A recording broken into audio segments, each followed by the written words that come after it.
Good afternoon, everyone. I hope you could hear me. I'm going to start almost immediately because I think you guys came in early, and so I'm not going to take too much of your time.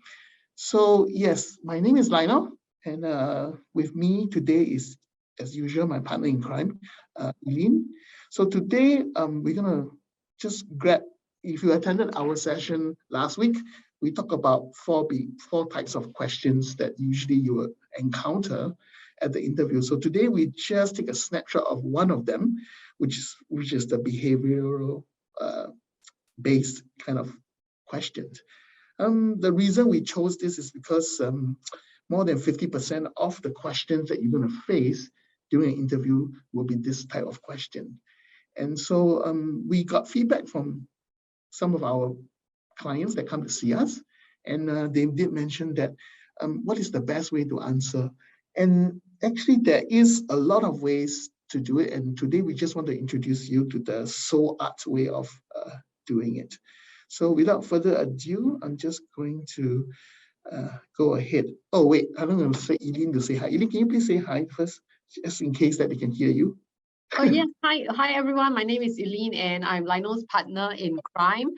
Today, we would like the session to be a very interactive session, and Lionel has prepared what I believe are minimal slides because we want everybody to absorb as much as you can, ask as many questions as you can, so that we can spend more of the time answering real practical questions rather than just downloading information. So we welcome your questions. If you feel you're too shy, you can put your questions in the chat box, and yeah, we look forward to hearing from you. Yeah, and because at the end of my very, very short slide, we're going to try to do an activity whereby we let you practice using the SOART technique of answering the questions. Please, this is a very safe space. I hope that there'll be people volunteer with their answers so that we can, together look through your answers to see where you could make a better presentation or enhance it so that you will be prepared. So take this opportunity. When the time comes, just unmute yourself or, and just say that, hi, I'm going to try to answer the question. And then let's have fun, keep it fun. No, don't be so serious. This is among friends. And some of you, we have known you guys. You guys have came to us and seen us. So, make this as friendly as possible. All right. So as I said, I'm going to start. And it's going to be a very short presentation, I can promise you that. Okay, so before those of you who do not know who we are, just a very, very short introduction. IBF Careers Connect is a division of the whole IBF company itself. So what do we do? So what we do is, for those of you who come and see us, we'll help you to improve your job search skills so that you'll be moved faster to get a job. We can tell you about what is happening in the labor force, what's happening in the market, what jobs are hot, what jobs are cold, what jobs may be on the path of sunset. So you can learn about this through the coaching session.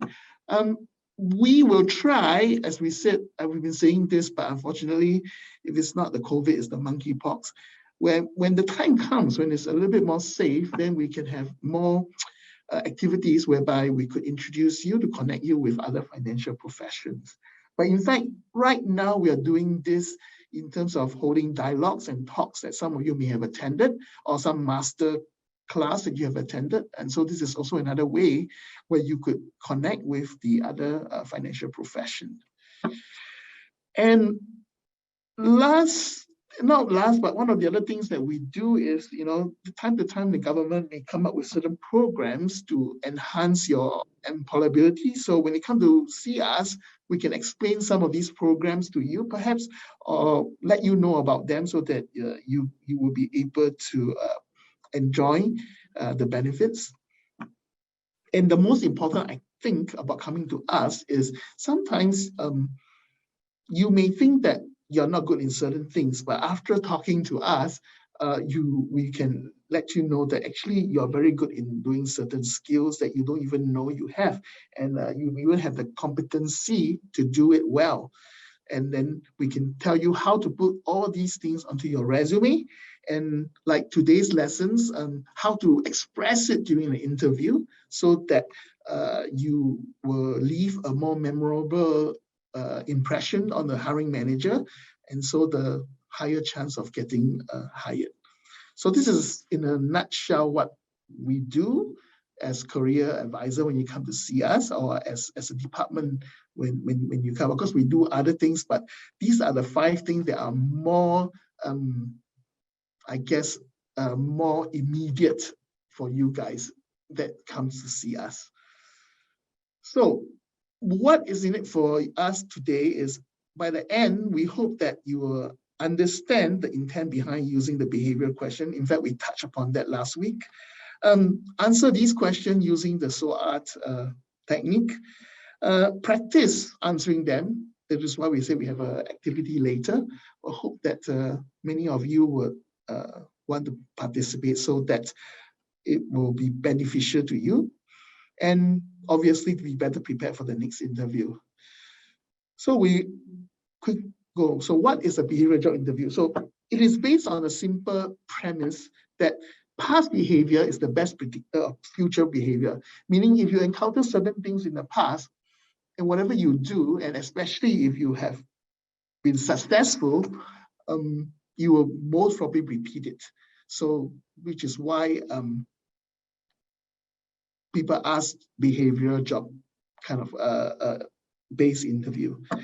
Secondly, you will know that it's a behavioral job interview because you will find that they usually start with, tell me about a time, or give me an example of, or have you come across this? You know, they will always start out with this. Once you hear this, it's very, very sure that this will be a behavioral type of job interview question. And then it always tends to relate to a common theme. So it'll be always, you know, about teamwork, about leadership, about conflict. You know, all these are, of course, not exhaustive, but these are usually what they are trying to find out. So they're basically going to find out in the past, what are the things that you do to promote teamwork, or to show your leadership skills, or to solve problems, or to reduce conflict. So, because these are the things that very much likely you will face in the future when you work for that company. So they just want to know, how do you react? How did you behave, basically, which is why it's called a behavioral job interview kind of question. All right, and it's always closely related to situation, as we said, that you encounter in the future.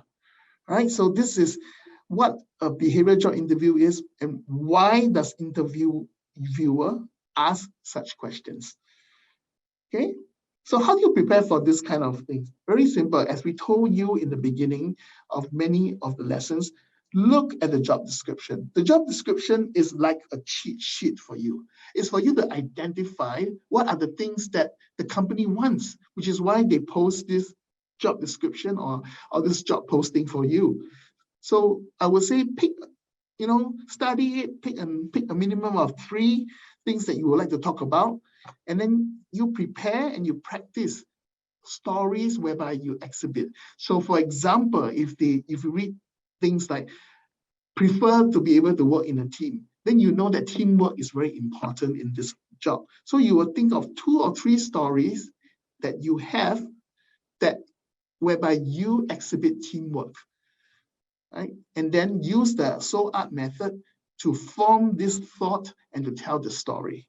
Okay, so a good story doesn't mean to be long. Okay, because every one of us has very short attention span. So this is why even when I'm presenting this, I have to make sure that you guys are paying attention, right? You guys are thinking about it. So that's why if you see, I'm trying to speed it up so that you guys don't feel bored, so that I don't ramble on. I get straight to the point. So which is why make sure that your story is concise, simple to understand. Don't just keep talking, because if you keep talking and talking and talking, unless you're a very eloquent speaker, the interviewer will lose interest and they will forget what you just said. So this is how you should prepare, not only for behavioral kind of interview, but overall, this is how you should prepare if you want to go for an interview, right? So what is the SOART technique? I think many of us are exposed to the star or the car or many. In fact, as I said, there are many techniques out there, and I just feel a soft spot for this SOART because it's not out there yet, but it's coming up. So what is the difference? She is not too much different from the star. So let me explain. So this is the question that I'm going to use SOART to answer. So it'll be, as we said, tell me about a time when you were on a team and one of the members is not carrying his or her weight. So from this, you already could guess what kind of theme, behavioral theme, this question is going to ask you on, right? So the word team is there and you know, so teamwork. So for this question, right, the theme is teamwork. So basically what the interviewer is trying to do is to find out if I have ever exhibit any teamwork or leadership, right? Because you could choose your story. You could choose a story to be a leader or choose a story where you are a team. So if for all intent and purposes, obviously it'll be good if you choose a story where you are the leader, which will be the case in this example. So what does the S stands for in SOART? S, just like the star, stands for situation. It describes what happened. You must set a setting. You must introduce, it's like an induction to your story to let the audience, which is basically the interviewer, know what is it? How does this thing come about, right? So I will say, okay, when. It covers the when, right? When I was with this company, and then I let them know the context, as in I was the leader because I led a team of 5. And then this is what I need to do, right? The situation, it combines the T part in the star. So it immediately introduces what we have to do, right? And then if you can, add the importance of this task. Because if it's something that is trivial, I wouldn't recommend you to talk about it, right? But try to talk about some certain things that is important, especially if it's related to what you're going to do in the future. Okay, can I carry on? Can, right? Okay, so it's quite clear. So as is the situation, it tells you who is involved, when did it happen, right? And what is it that you need to do? So it covers when, the why perhaps also, and who and the what, okay? So what does the O stand for? Obviously, it will be a good story must come with something that, block your way to success. So what was the obstacle, or what is the thing that prevented you from achieving the goal? In this case, they already stated for you, right? In this question, they stated for you, someone not putting their weight. So I have to use the same obstacle that they mentioned in the question. But sometimes in the question doesn't tell you what is the obstacle. So that's why you need to come up with a story where you must introduce the obstacle. So in this case, the obstacle was already introduced, someone that is not putting their weight. So I explained, this person is not putting their weight, and what happened when he doesn't put his weight, right? We may not meet the deadline, and then all the other analysts obviously are not happy. So either they are angry, they are panicked. It's up to you to form the story. So look, I have formed the S and the O. It creates this setting. So now the interviewer will be with me, looking at this scenario, looking at what is going to happen, right? This is what I'm going to do, and this is the obstacle I face, or this is the challenge that I'm facing, okay? And then we move to the A, which is the action. So what did I do when this kind of thing happened? What did I do, right? Describe the action you took to overcome the obstacle. So in this case, I met with the so-called troublemaker and find out, hey, what's going on, and explain the seriousness of this to the person, right? And then I offer help. I have to take it for granted. There must be a reason why he's not showing up, right? And so I got the answer. He was not showing up because he has something else he needs to do, and he doesn't know how to balance his time, perhaps. Doesn't matter, because you are the storyteller. You let them know this is the action. What did you do? What did you do to try to solve the problem? What did you do to try to overcome the obstacle? Right? So what do? After you learn about what's going on, so you start making phone calls and you call in some favors. So you can tell by putting this, I'm also indirectly telling them that I'm very good in communicating, and I'm most probably very likable because I can call in favors, right? So I call in some favors. I get certain 2 interns to help him, right, on his task, so that he can concentrate on our task, right?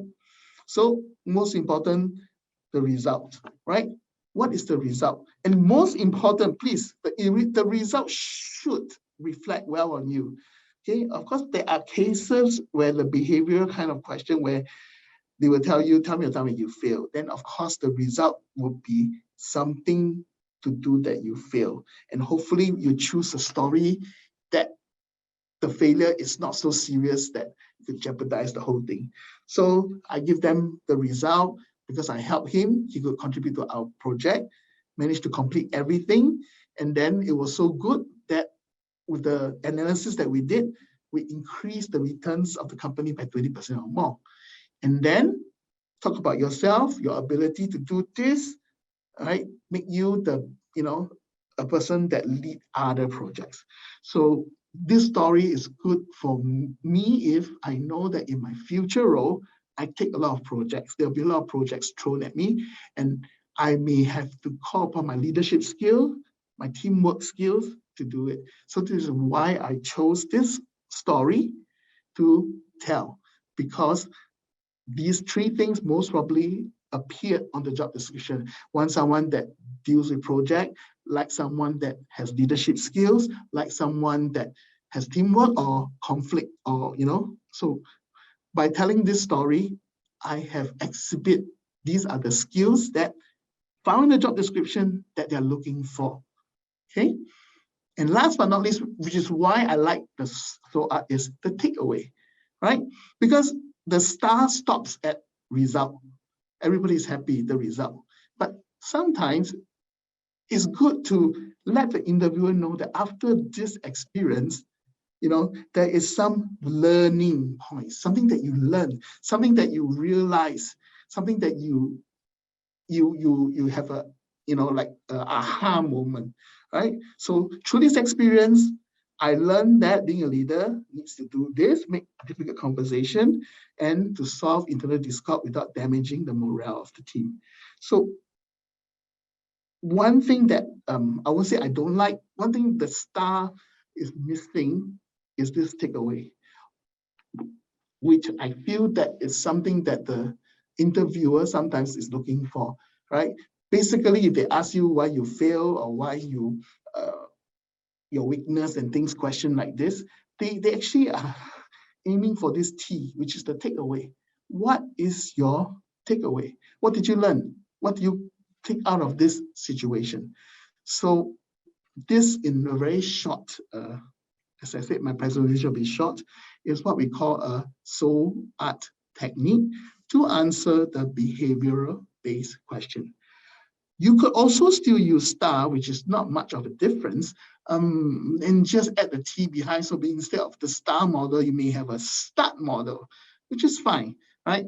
As I said, every style that you use, every technique that you use is helpful. It's just that if you can mix some of the ways to do it, if you're really very eloquent in your speech, then it doesn't sound like every answer is formalized that way. So this is why, one of the reasons why we decided to introduce a new technique, which is a SOART technique, so that you could put it together with all the other techniques that you have and based on the situation, come up with a very good answer that covers all angles. I like SOART because it covers everything. It tells you what happened, the situation. It gives you a chance to tell them what are the skills that you have. And it gives you a chance to let them know that you learned something from the experience. So you cover the three main parts of an answer that most interviewers are looking for, right? Which is what the situation that you face, that you could face in the future. What are the actions that you took that exhibit the skills that the desired skills that the company wants you to exhibit, and what did you learn from it? What did you take away from it? So the rule of three again comes into the picture. So you go away giving them 3 things to remember you by. Any questions so far, or am I going too fast? No questions. Okay, if there's no question, as I said, this is a very, very short thing. This is what the SOART technique is, all right? And so we're gonna do the rest of the session, right? By doing a very short activity or long activity, depending on how many people decide to participate, right? We want you to learn to use this technique to answer the behavioral type of interview questions, right? So many of you will say, okay, what are the things that usually hiring manager wants to know, right? So as I said, teamwork, I get the definition. Okay, teamwork means your ability to work with others. So when you want to talk about teamwork kind of thing, make sure it shows you know how to work with others, right? You may not be the leader, right? Because it's teamwork. So you may be part of the team and how you got along with different types of people. You could talk about people that were difficult to work with, which is usually a choice, so that it shows your ability to work even with people that are difficult to work with, right? The other theme is very related to teamwork is leadership. Now, this time is whereby you are the leader. Of course, you have to show that, either you are very good in mentoring or training others, right? So for stories about mentoring and training others, it's always good to have a result whereby the person you train or the person you mentor achieve something that without you wouldn't have achieved, right? So as a leader, you need to make decisions. So you can talk about being a leader, making difficult decisions, solving problems, or decide to take an initiative. So when it comes to a leadership kind of theme question, these are the things that hiring managers are looking out for as what a leader usually would do. Conflict resolution is another very common theme that behavioral type of question will ask, is to be able to manage conflict in a professional manner, right? So in my earlier example, these 3 things was in the picture: work with others, making decisions, solving problems, and then to manage the conflict within the group because they're not happy that one person always don't show up. Okay. Problem solving, okay, my story is very good because it covers also problem solving, right? Whether you can analyze the situation, how resourceful was also demonstrated because I make phone calls to ask for favors and things like that, and I found a solution and I follow through with it. So if you want to talk about a problem solving kind of story, right? Will be things that you need to exhibit about you analyzing the situation, you being resourceful, you finding the solution, and you follow through. Okay. Last but not least, as we mentioned, failure. Nobody's perfect. So if you have failure, basically they want to see how you view failure, right? And they'll be interested in your ability to persevere or to learn something and to change something, which is why the SOART is good because you have the last T there, right? The last T help you to come up with a solution that you can learn from, something that you can walk away from. So that is persevere. Okay. If there is no questions, I'm really going to give about 3-4 minutes for people to be brave, right? Come up with, a story that you would like to talk about, right? I'm not going to ask a question because it'll be normal. My question will be something like, tell me about a time whereby there was a problem, blah, blah, blah, and how do you solve it? And you can choose anyone or all of them. It's up to you, right? Some to highlight.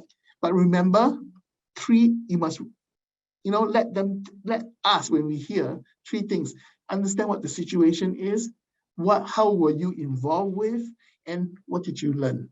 So if you can use SOART to form these 3 bases of the story, it'll be good. For sure, the hiring manager will remember who you are. So I'm going to put this slide out here.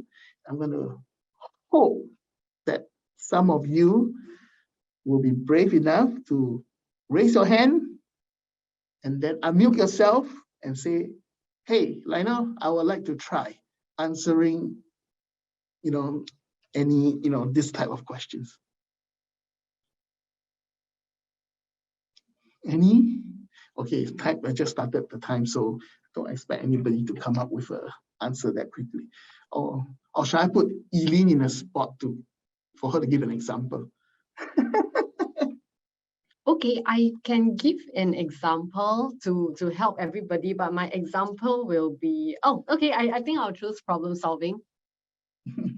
Okay, so listen up. Okay, I'll ask you the question. Eileen, tell me about the time whereby you need to solve a problem while at work. Yeah, okay, I can. Okay, so what happened was that I used to be a trainer, or rather I still am a trainer, and I used to have to travel to physical locations to deliver training. So and as was my usual practice, I like to show up at a training 1 hour before to ensure that I've got everything in place. So that happened that day. I arrived 1 hour earlier, and the person who was supposed to open the room did not arrive until it was half an hour past the starting time. And by then, I had a group of 30 senior citizens, the youngest of whom was 65 years old, all waiting for me outside the classroom. So when the administrator finally went in, we discovered that unfortunately the projector was not working. Oh dear. Yeah. And so being as there was no backup, the class was already late and we had no time to get a technician to come in and fix everything. So what happened was that day, I was supposed to teach these 30 senior citizens how to use a computer, and each of them had a computer. I spent the whole day walking up and down the aisles, attending to each of them with their manuals and their individual computers to teach them how to use the computers. And I'm happy to report that at the end of that day, all 30 senior citizens were very angry at having to wait half an hour in the beginning of the day. They were very happy with what I managed to teach them, despite all the challenges, and they praised me for being a very patient teacher with them. And one of them even wanted to take a photo with me. Mm-hmm. Yeah, okay. And then what I learned from that situation what I learned from that situation was that sometimes you think you can be very prepared, but there are always times when things are suddenly out of your control. So in that situation, the administrator being late was really out of my control. And I've learned since that time to always be prepared for the unexpected, and to just learn to think on your feet and do the best that you can in any situation. And very important for me to keep a smile on at all times. Very good, very good. Okay. See, actually, I really put her on the spot. She didn't. It wasn't prepared, right? So, anybody would like to either ask a question or want to attempt? And I want to also share this, right? I mean, I thank Lionel for putting me on the spot, but this is an example of how one highlight in your career, no matter what the incident is or the thing, can be used to answer a number of questions. So for example, this can be used to answer a question about problem solving. It can also be used to answer a question about emergency preparedness. It can be also used to answer a question about teamwork. You just have to twist the story a little bit to say that the administrator is part of your team and you were depending on this team person to do something and that person didn't do it. And then, and you can also use this as a leadership thing, because imagine that I was a team leader, I was supposed to do something, and then my teammates were supposed to support me, did not show up to open the room and, turn on the computer and stuff like that. So and also this can also be twisted, though it's a bit of a fast stretch, for conflict resolution, because assuming that this situation happened for real, and it did, by the way, the conflict resolution could be that that very morning, the administrator had a quarrel with my boss, and both of them were co-owners of the company, and they didn't want to open the door. Oh, wow. Yeah. So, what I'm trying to share with all of you today, right, is that don't feel like, okay, gosh, I've got to prepare one story on teamwork. I've got to prepare one story on leadership. I believe that each of you will have at least one or two events in your career which is highly memorable to yourself, that you don't have to remember, script, or memorize and regurgitate, that you can use and twist to any form of question that can come up during a behavioral interview question. Yeah, that's all I wanted to share. Yeah, it's true. As we said, not everyone can be very versatile, and that's normal. And it takes a lot of practice, like us, to do such things.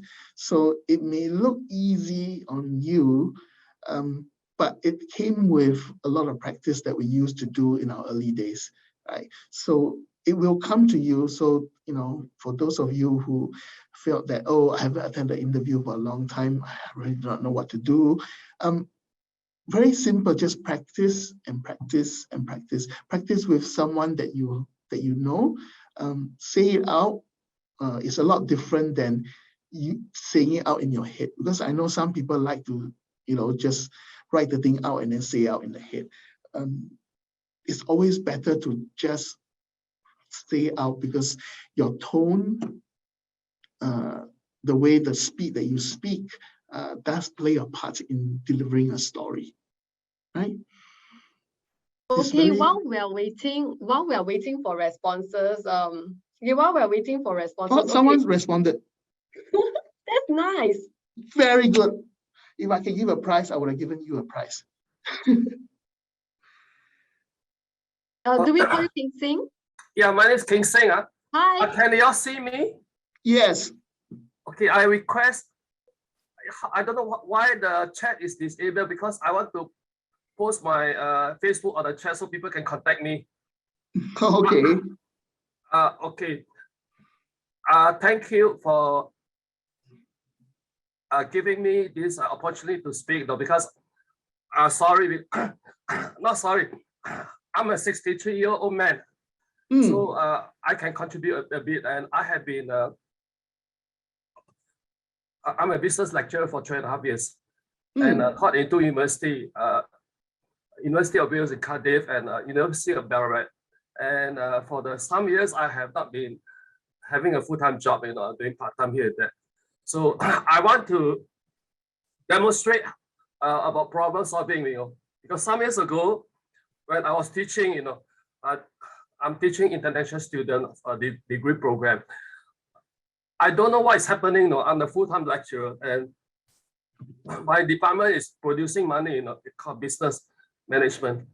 And there's a lady, she just come in, she's a student, a former student. She said, want to join my group. And I don't know what's happening. I allow her, to rejoin the school program, without my boss, because my boss, he has been a poly lecturer for about 10 years and he haven't come in. So I'm the one to manage the department first before I hand over to him. So I allow the lady to join, and she's a border case, she's called only about 48, 47. So I intended, as a full-time lecturer, I can upgrade her. So it's very tricky because, I'm a lecturer though.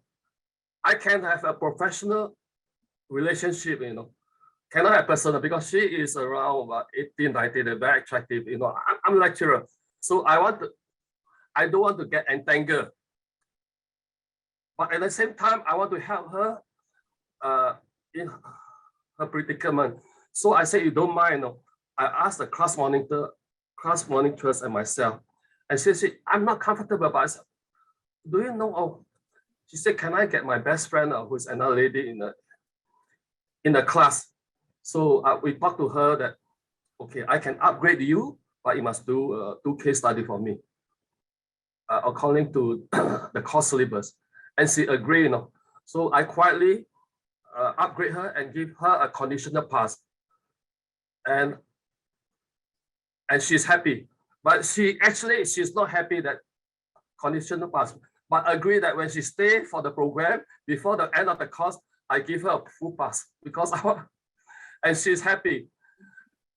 But I also get shit from her, So okay, I'm sorry to interrupt, but I think you are getting the story really too complicated than it is. Yes, so the interviewer will be dismissing it already. I assist her to pass this subject. So I want to stop there. So I think I'm quite resourceful in this area. Yeah. Oh, okay. Yeah. So I think I have to cut down my story or else. Your situation, the situation part, I think is a little bit too extended. You could just say that you were a lecturer.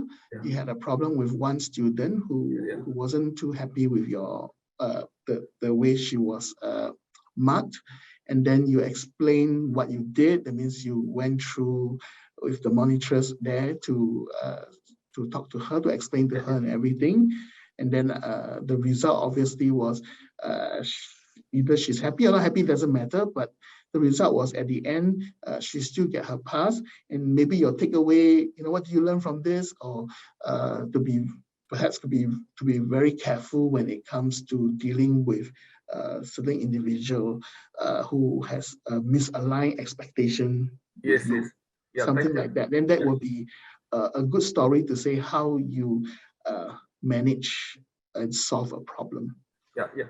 Thank you. And I also advertise myself because I'm going for Gorilla.com assessment by the end of this month. So whoever want to have conversation to me, to encourage me, or I can help one another, you can call. You can. My name is in Facebook, Wang King Sing. You can find me. Okay, thank you, King Sing. Thank you very much. Thank you very much.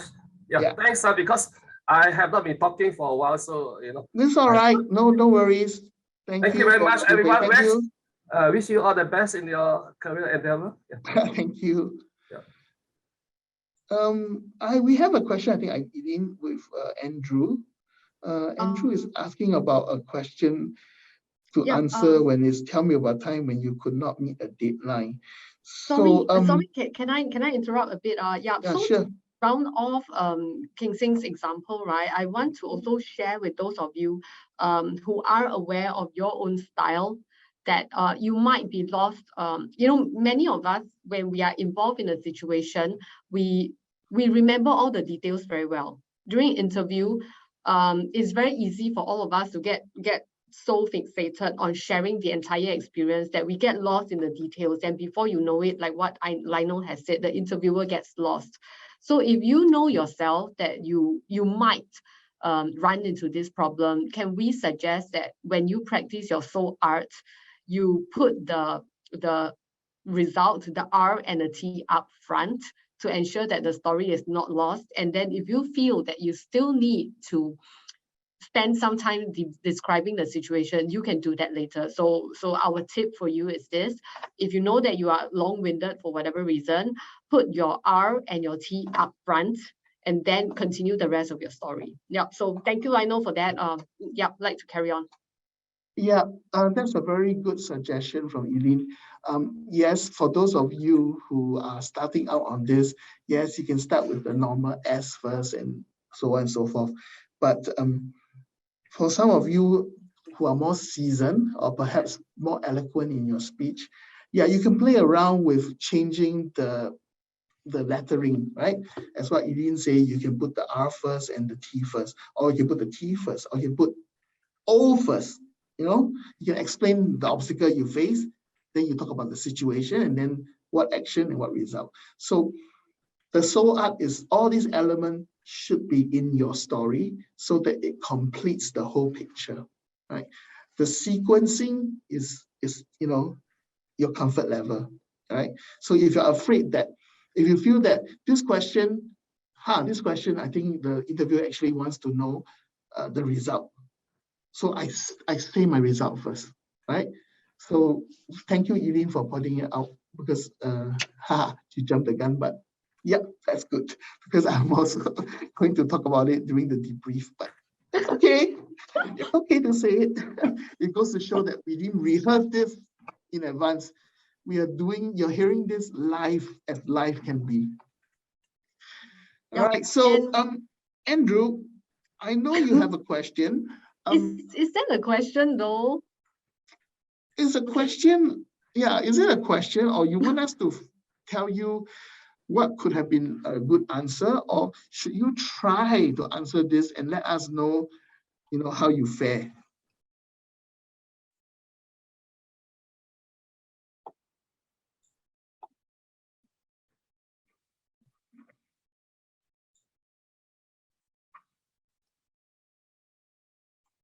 Andrew, if you can unmute yourself. You don't need to show your video. You just have to speak to let us know what is it you want to know.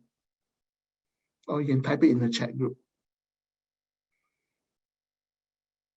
It's not a question. I'm just sharing an actual question that happened. Okay. So would you, oops.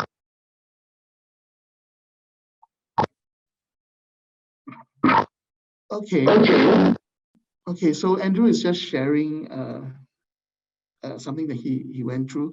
Yes, meeting your deadline is one of the failure. As I'm going to jump to Kit's question about fairy tale or realistic. Kit, the answer is try not to lie. That's all I can say. Whether it's going to be a nice ending or not a nice ending, it doesn't. Can I say it doesn't matter, because the reason behind it is, what did you learn from this failure, right? Did you learn anything, right? Like as example, let's say you did story earlier, right? What did she learn, right? Because the so-called failure could be I didn't start on time, right?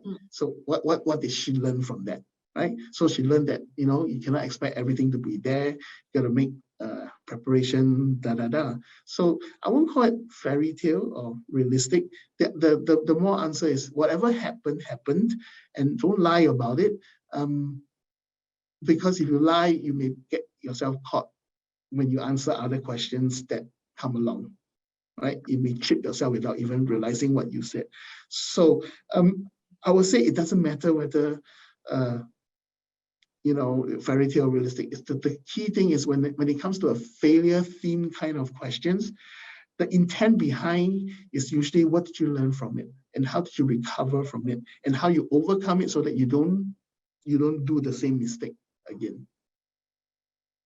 Anything to add, Edith? Yeah, I have. Okay, I like Kit's. Okay, Kit, I remember you from last week. I remember all the questions you asked. It was really helpful for us. So to answer your question, right?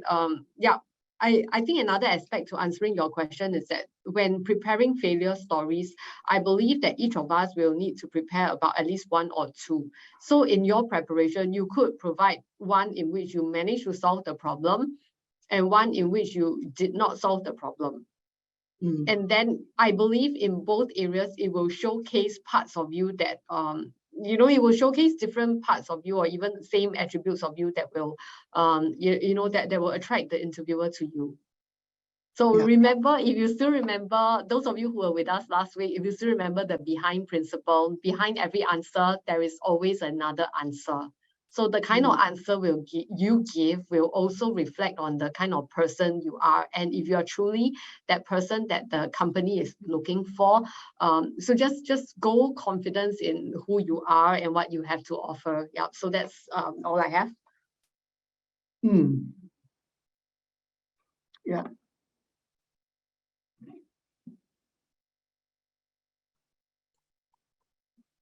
Yeah, Thanks, Kit. Yeah. Any other person, if you don't, you can either attempt to answer a question that you had before during an interview, and you would like to say, hey, is this a good way to answer?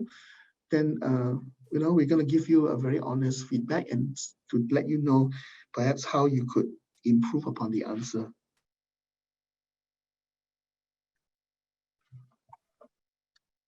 I like all these questions coming. Okay.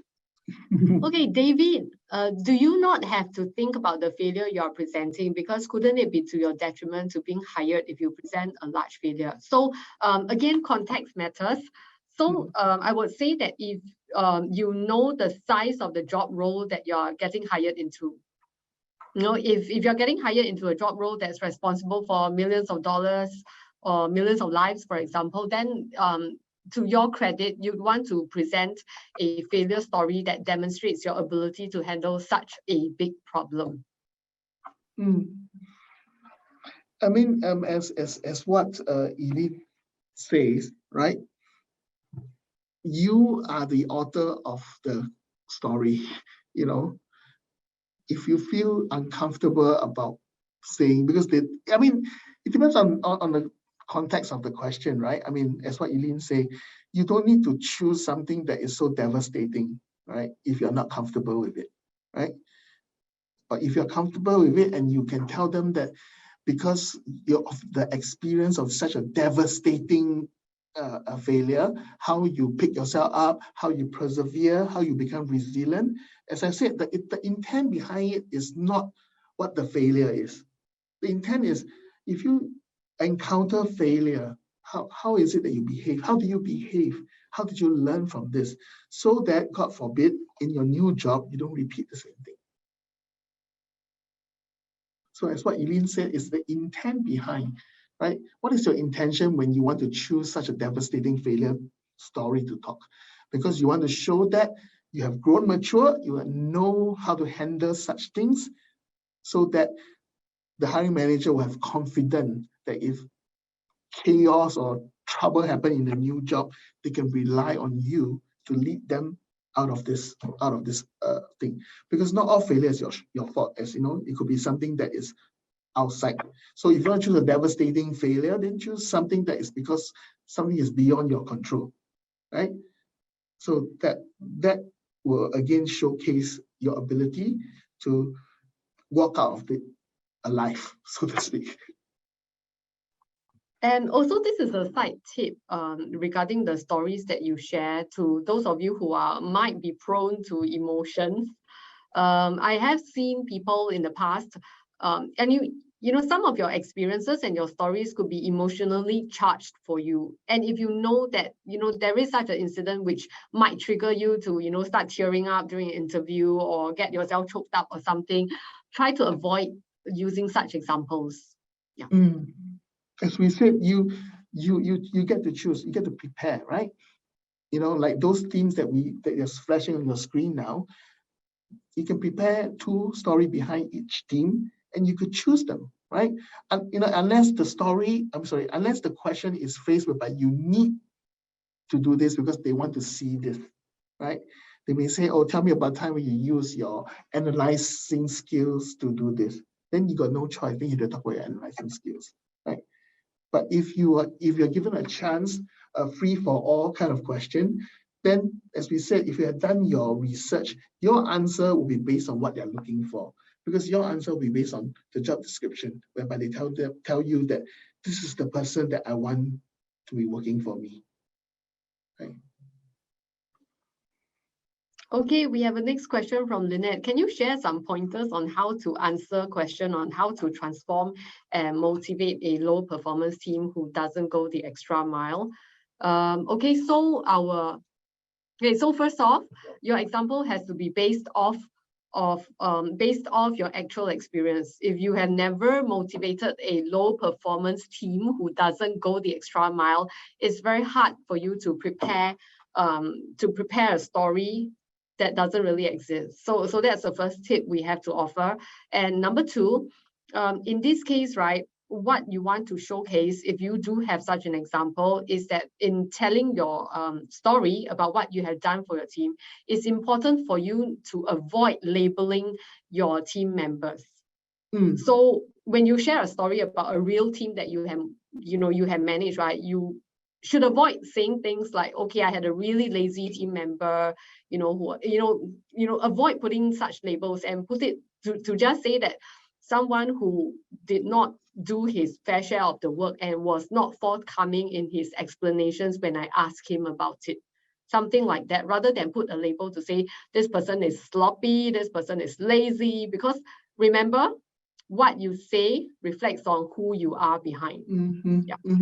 Yeah, and that's a very good tip, Eileen.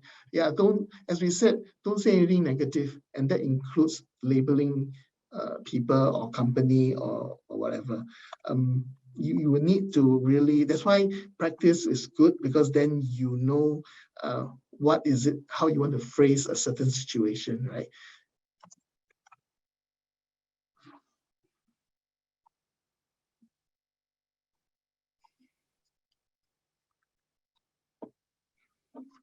Okay, to answer Belinda's question, what if you were asked about something which you never encountered?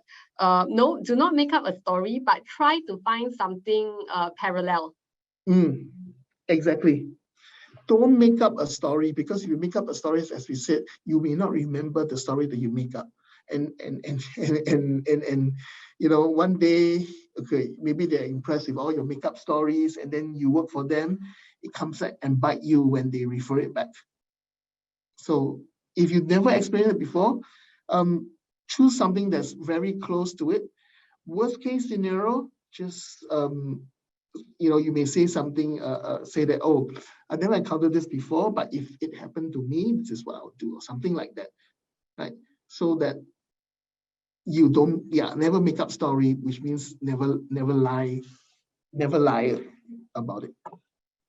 I think one example is, for example, if you have never been a team lead, you're interviewing for a team lead position, then so clearly you wouldn't have examples about leading a team, right? But you would have had, over the course of your career, chances to mentor other people, chances to lead project teams, chances to influence people who have more organizational authority than yourself, and things like that. Well, Kit always have very interesting questions to ask. But David's question comes first. Okay. Oh, okay. David.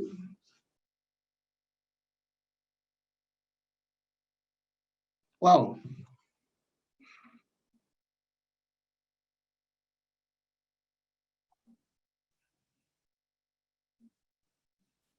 Okay, David, interesting.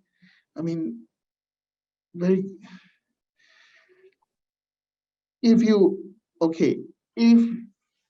if most of the time you don't make any mistake, and the only time you make a mistake is a big boo-boo, okay, and let me put it this way, David, it doesn't need to be about work.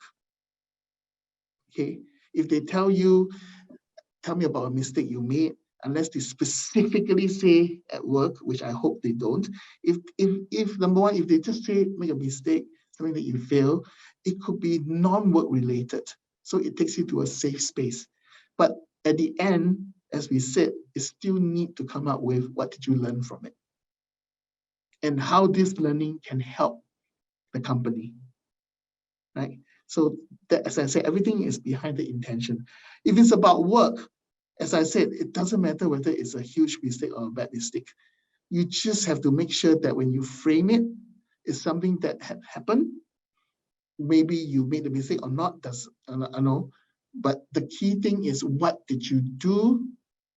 How did you experience it? What did you get out of the experience, basically? It always goes back to what did you come up with it? Any learning points, anything that may benefit the company because you experienced this mistake or you made this mistake, right? And David, I don't think you should get too hung up about what the mistake is, because the whole interview is a lot of things going on. right? It cannot be that one thing that will jeopardize the whole interview. I think David's question has triggered one point that I also wanted to raise, right? Also, in the course of choosing a failure story, you want to make sure that your failure does not create a picture of you having integrity issues. Yes. Yeah. Especially for finance and banking. Yeah. I mean, there's a lot of sins that you can commit, but usually for finance, integrity is important for all jobs, put it this way. But it's especially so when it comes to your money is sensitive. Yeah, and to close off David's question, right? Yes, it does seem disingenuous if you don't mention anything. It's far better for you to say, I don't have a direct example at work, but I'd like to offer this example from, say, my volunteer work with this organization. And then leave it, rather than sound evasive, because being evasive is going to tell another story about you altogether. Yes, and maybe you are that good, but most hiring managers cannot believe that you never committed anything, right? Because everybody is human, right? So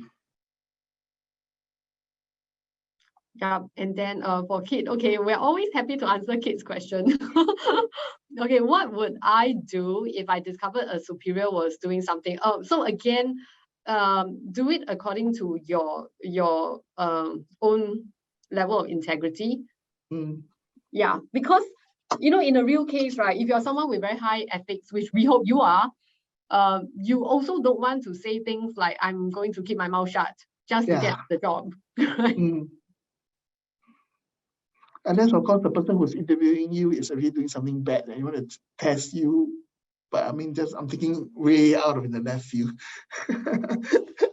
If the intention to ask you these questions because this person is going to be your boss, and he's been doing certain things, and he was wondering whether you'll report if you catch him doing it. And I think you shouldn't want to work for that kind of company.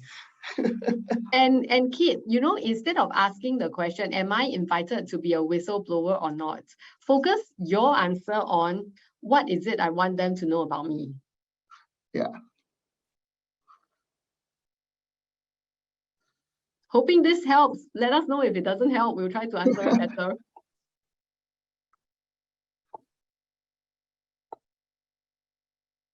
King Sing, to answer your question, I think the model answer is no. Please try not to involve yourself in place politics. And you also would not want to tell the interviewer that, yes, you are going to involve yourself in the politics. Okay, Fazila, how about rephrasing the failure to more like a hiccup that you managed to resolve a down pat to put a positive spin to it? Thank you, Fazila. I think that's a great way to do it. And I just want to remind everyone that the role that you're interviewing for is going to determine the size of the mistake that you that you offer as an example.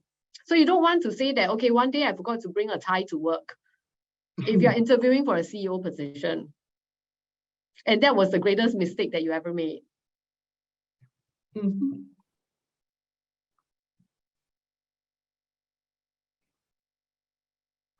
Okay. Lynette has another question. Okay, it's in regards to why you asked the question about the thing. As we said, like it or not, we don't label, we don't badmouth, right? So there must be a reason why you want to choose this story to tell. If you really want to tell this story, then as we said, you need to find another way to express it, right? You cannot use words like toxic or things like that. That's like labeling, right? So maybe you said, the working environment, they're not cooperative or something like that, something less, less toxic. So, yes, I mean? I think what Lionel said is very, very important because you see, when you mention the word toxic, right, somebody in your interviewers may resonate with this And then the next question they ask you might be, what do you mean by toxic? And at that moment, you have derailed your interview. You have derailed your interview. Correct. Because if you use certain strong words, you got to be prepared. That's what you say for the follow-up question. It's like, what do you mean by this? What do you mean by that? And then you need to really again come up with that question. So so that's why we go back again, prepare, right? Because if you have prepare, then you will have a set of answers that that you could handle, right? So that when the situation comes, you're prepared. You know how to answer the questions. And if there's any follow-up, you're also ready to answer it.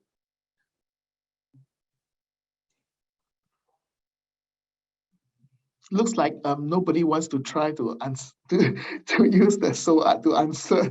But it's fine. I mean, as we said, we want to make this beneficial to you guys, right? So keep the question coming.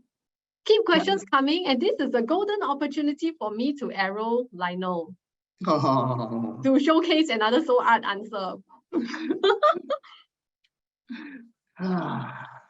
Okay, Lionel, I'm going to ask you another question. Okay, tell me about a time when you resolve a conflict between two of your colleagues over whom you did not have direct control.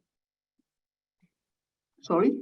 Okay, tell me about a time when you had to resolve a conflict between two of your peers, and those are peers over whom you did not have direct control. Oh, okay. Oh, there was a time when we had to make a business trip to do our buying in Padua, Italy. I was in charge of the men's category. So basically, there are other category buyers that are there, which do not report to me.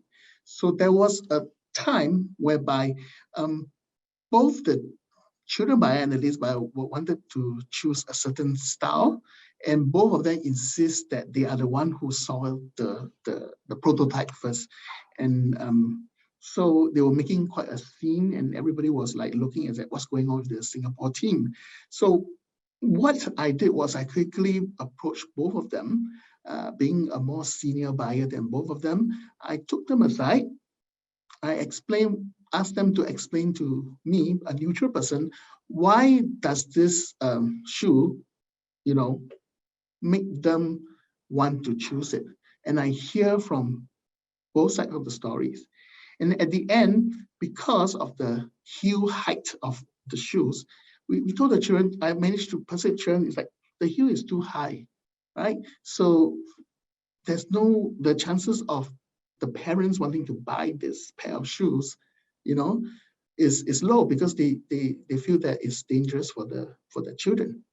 So then the children by fun suddenly realize, like a light has popped into her head, and you realize, oh yeah, if I buy this shoe, I may end up, this could be my mistake. Nobody will buy this. And so she relents and let the ladies buyer choose that particular style. From it, I learned that sometimes at the heat of the moment, everybody wants certain things.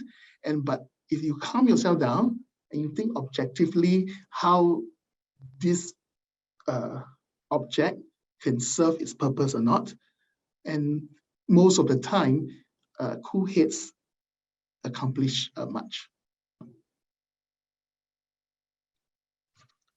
Oh, it's a true story. Yeah, I like it. Yes. And it showcases your calmness and your objectivity and all that. Yeah. So I'm hoping that for those of you who are still listening to us, that you can see how different people, when they answer, you are actually, that there's a person behind the answer, right? And your personality can never be, how should I say, always try to be authentic. Your personality will show through whatever you do. Yeah. Which is why we come back, why this type of question is what the hiring managers say. Because other type of question, let's say situation or competence, other kind of question is open to interpretation. But this one is basically you'll be choosing something that's very close to you, because it's your behavior, it's how you do things, right? So it's hard to so-called hide. So it let the hiring manager can see you and to picture how you will be like if you work for them, which is why 50% of the questions are behavioral type of questions. Because this is the part whereby they see the real you, because it's based on real situation, right? As we said, of course, some of you may say, hey, I can always make this up, blah, blah, blah. But if you catch yourself so many times that you come up with your own thing, it will catch up on you. And, you know, it's not very nice when you are called out for saying something that's not true. And okay, a side tip, this is not quite about answering the question, right? So for those of you who are either making up a story or recalling an you know, actual experience, right? Bear in mind that there is body language science that says that when you're actually recalling something, your eyes, you know, when you talk, your eyes will actually look up to the left or to the right. And if your eyes actually looking up into the other side, it says that you're conjuring up a story. So, you know, if you ever decide to make the decision to conjure a story, be aware that there are telltale signs. Okay, we do have a next question. King Singh, why should we hire you because you are overqualified? Would you be comfortable with this position that you're applying for? I think these questions will not be part of the behavioral type. I think it's just something that you want to ask because maybe when you go for interview and as you say, you have many years of experience in teaching, and that's why they may ask you. Well, basically, I would say most of the time, the intention is to see your commitment. So your answer have to show your commitment. How committed are you in doing this? And how you have already expect perhaps the pay, perhaps the responsibility, or perhaps reporting to a much younger person. So these are the things that usually a hiring manager is looking out for.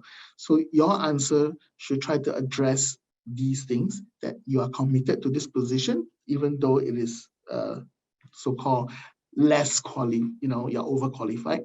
And perhaps you can show your commitment and also talk about how your experience is going to help them. And you're willing to share, things that you have learned to the people. And, that's basically the reason why they're asking you to, the two things that they're asking you is, are you committed? Are you just using me as a stepping stone? Because you're grabbing whatever that's offered to you. So what is your commitment? Knowing that this job could pay you less, or you may report to a much younger person, or you have less responsibility than what you use, which you hold previously. So it's your commitment level and how you can still contribute.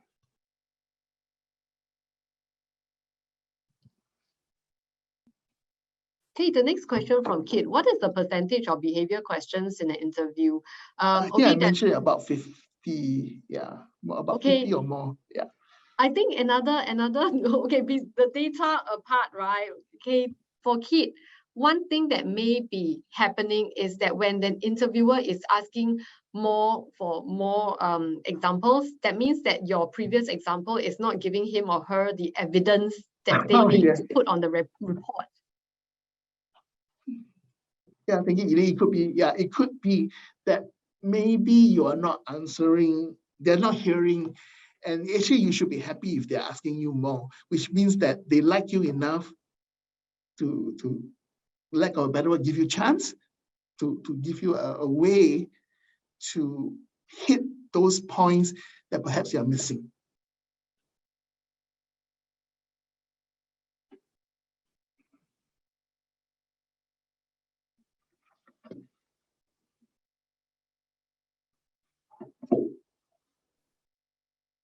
Are there any more questions or by now we are all friends, you are brave enough to try to answer some of the questions that you're asking?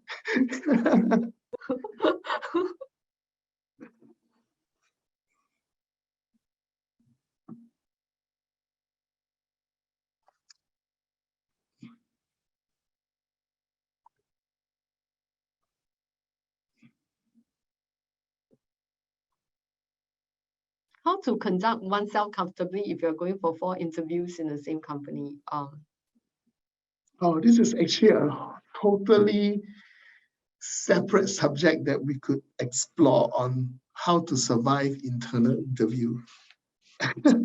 I would say there is some difference between the internal interview and the external interview, meaning, what do you mean by same job?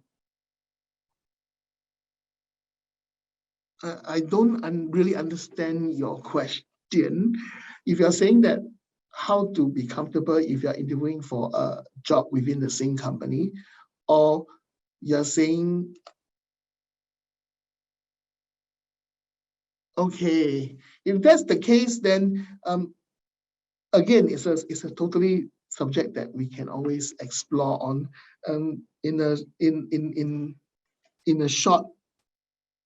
In a very short way is, as each round of interview, you got to show a different level of involvement, right? Meaning that your stories, you can tell the same story, but the story will have to be more involved depending on who you're telling the story to, right? So as you move up, means you're looking at people that are presumably more important in the company. They are looking for different things. It will be most probably how you could, because how should I say, they may not be with you all the time. So they will be most probably thinking of questions that make them see whether you can fit into the culture of the company. I will say that, right? So you need to be just who you are, as we say, to be comfortable. You just need to realize that it may be the same question, but they're looking for most probably different things. So, yeah, it's like this type of things is better if we could talk about it on our own. When you make an appointment to see any of the career advisor, then we can talk you through on at the different level of interview, or what is it, because we do not know what happened in the first round, right? We do not know what happened in the second round. So, but if you are with us, you're part of our, our job seeker, then we can discuss, okay, in the first round, this is what happened. Second round, what happened? Third round, what happened? So in the fourth round, most probably this is what they're looking for. And this is how you should behave. That's what I'm trying to say. So I can't answer you just like that. It needs a certain more context to it. Eileen? Yeah. Yeah, I think you've given a pretty good answer. So nothing to add. Yeah, you need to come and at the end of this, we will give you a QR code and an email address. For those of you who are silent, maybe you have lots of burning questions you want to ask, and you would like to ask it in a more safer environment, whereby it's one-to-one. Then feel safe. When you see the email address later or the QR code, make an appointment to see us, and then we can give you a more personalized approach to how to answer those questions.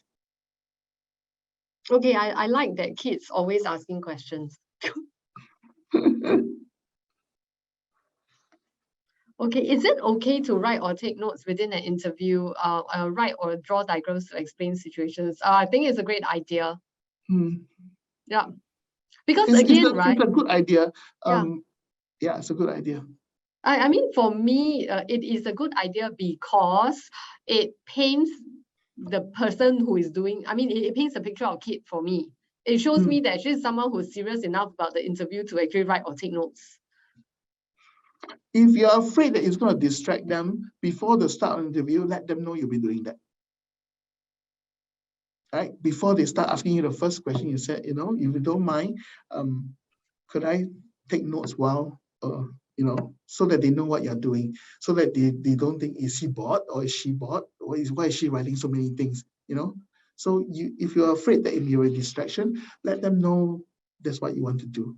And there's nothing wrong, because different people remember differently. And you could be a visual person, or you could be a tactile person, whereby you need to touch something, you need to feel something. yeah, then go ahead. Let them know that that's what you're doing, especially if it's a visual. So they don't, like right now, they may not know what you're doing because they cannot see, right? If it's face-to-face, obviously it's okay because they can see what you're doing. So if it's a video interview, it's good to let them know that you're taking notes. So that if you are looking down, they at least know why you're looking down. And another thing to also take note, right, is that if a situation is so complex that you have to write or draw a diagram, right, you may want to, I'm not sure what question you have in mind, but if the situation is so complex that you have to draw a diagram to explain, then can I suggest that when you're preparing, you try to simplify that, because remember, the interview is about you. It is not about a situation, and you don't want them to get so sucked up into the situation itself that, at the end they forget why they even want to know about the whole situation itself. Yeah. Okay.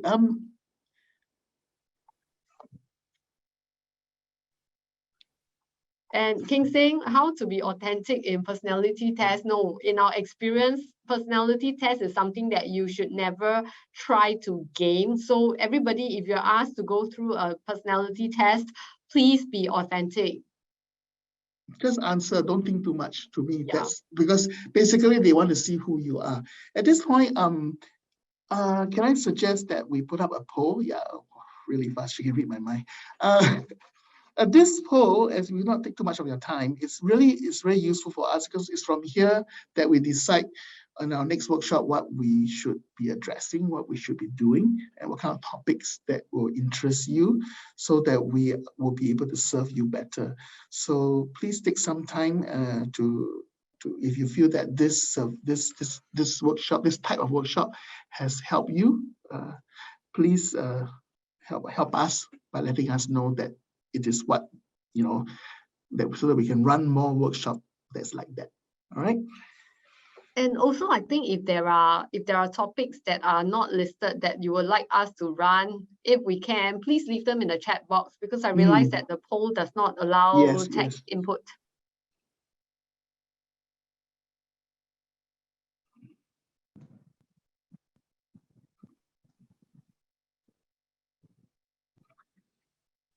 Okay, let me quickly just run to the next part.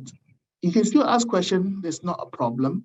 I'm just saying that I need to let you guys know, as we said, usually it's account for 50%, and it could be more, it could be less, it may not be your fault. It's just something that happens. Okay.